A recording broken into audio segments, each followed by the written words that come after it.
toujours ensemble sur TV Finance. Il est 9h19. On va se focaliser sur quelques paires de devises et quelques informations marquantes les concernant. Et pour nous accompagner, vous le voyez, Philippe Lermy nous a rejoint. Bonjour. Bonjour Roselyne. Vous êtes trader, formateur et ancien chef trader d'une banque centrale. Donc on va d'abord se concentrer sur ce qui va animer les marchés cette semaine, à commencer par l'indice de confiance des consommateurs américains, un indice qui devrait continuer sa décrue. Oui, alors l'indice de l'Université du Michigan, donc qui est sorti il y a peu de temps, est sorti en baisse et il a révélé des attentes d'inflation en hausse. C'était assez surprenant. Cela pourrait se voir aussi sur le climat des affaires, qui est dans l'indice de confiance des consommateurs.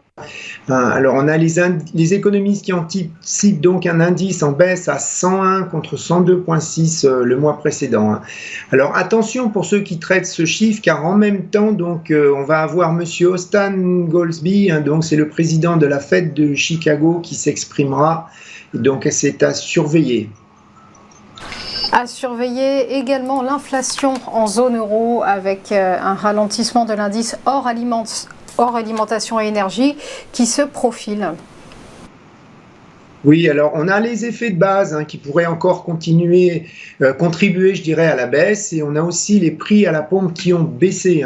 Mais si on se fie donc aux différentes enquêtes de la BCE, les attentes d'inflation à un an ont remonté, ainsi que les hausses salariales, plus 4,7% au troisième trimestre. Donc on a aussi une incertitude sur les services, car ils pourraient avoir monté avec les primes de vacances traditionnellement accordées en fin d'année en Allemagne notamment. Ce qui fait qu'au total, on peut penser que le ralentissement de cet indice hors alimentation et énergie pourrait bien se stabiliser. Donc on pourrait quand même avoir une surprise, peut-être même un peu de hausse. On enchaîne avec l'indice Core PCE, très attendu évidemment. Les institutionnels l'attendent en baisse. Oui, alors le Core PCE Price Index, c'est la mesure d'inflation préférée de la Fed, donc il est attendu à 3,5%, donc ça serait plus bas que le mois précédent, et ça serait aussi plus bas que l'inflation en alimentation énergie qui lui a été publié donc récemment à plus 4%. Alors, quand on regarde l'inflation je dirais hors alimentation énergie en mensuel, donc elle était sortie dernièrement plus faible qu'attendu, et les institutionnels donc s'attendent à la même chose avec le Core PCE.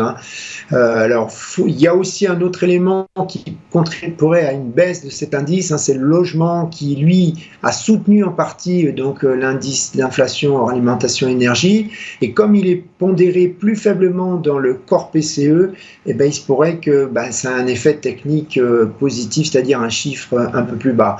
Alors, voilà, on peut penser d'une façon générale que même si ce Core PCE Price Index sortait effectivement plus bas, la Fed laisserait ses taux directeurs inchangés pour décembre, même si le chiffre de l'inflation qui sera publié lors du premier jour de la réunion, donc en décembre, sortait plus fort.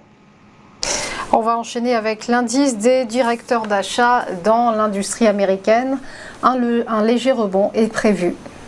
Oui, on attend donc un léger rebond après la baisse surprise du mois dernier, qui a montré des nouvelles commandes en baisse et des intentions de licenciement des directeurs d'achat, de la part des directeurs d'achat, comme vous pouvez le voir sur le graphe.